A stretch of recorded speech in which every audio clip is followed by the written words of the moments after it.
Hi there, it's Renee with Not Sorry for the Story.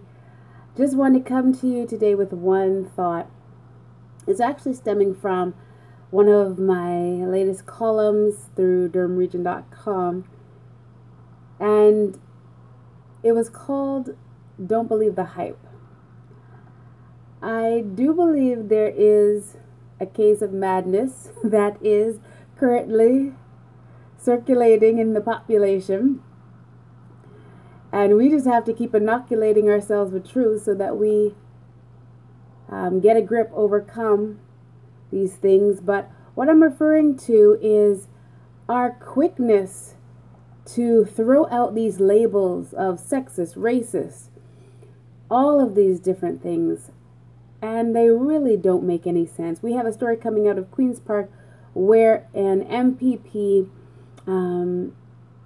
did a ride along with the police into the Jane and Finch area and wore a bulletproof vest. Now, I don't know how that came about that he wore a bulletproof vest. I understand he had to sign a waiver. Now, other politicians are saying, well, I never wore a bulletproof vest. But when he was referring to the ride along, he made mention of the bulletproof vest, I guess, whether in a scrum or during a time in the legislature.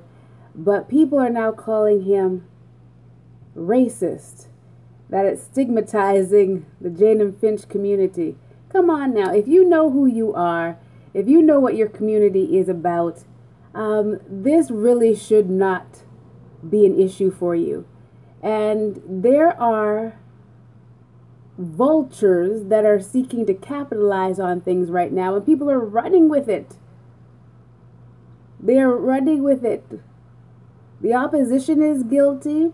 Different ones in the media are guilty for blowing things up unnecessarily. And how does this bring people together? Even if I am on the opposition, even if I am opposed to you, I want to see you do well in your position. I know this is totally unpolitical to even think these things, but I want to see you do well in your position, because that means that the community is going to be doing well. If you're there to serve the community and you do well, even though we're on other sides of the aisle, that means the community you're serving is doing well. And so they're labeling him activist. Different people now are labeling racist for having said that he wore a bulletproof vest. And the gentleman simply said now afterwards, well, I'm learning that, okay, maybe I'm not so refined in my, in my speaking. And he got that lesson quickly. But really, come on now. We have so much more at stake than words and labels. And we have really our relationships at stake. And there are things that are literally looking to destroy relationships that haven't even gotten established yet. And so I pray that we would resist by coming to our senses and doing what is right, giving people an opportunity to walk a bit before we take them out because of what they've said or what they have or have not done. So I hope that wherever you are today, wherever I am today, we will work this out right where we are. But just a word to the wise.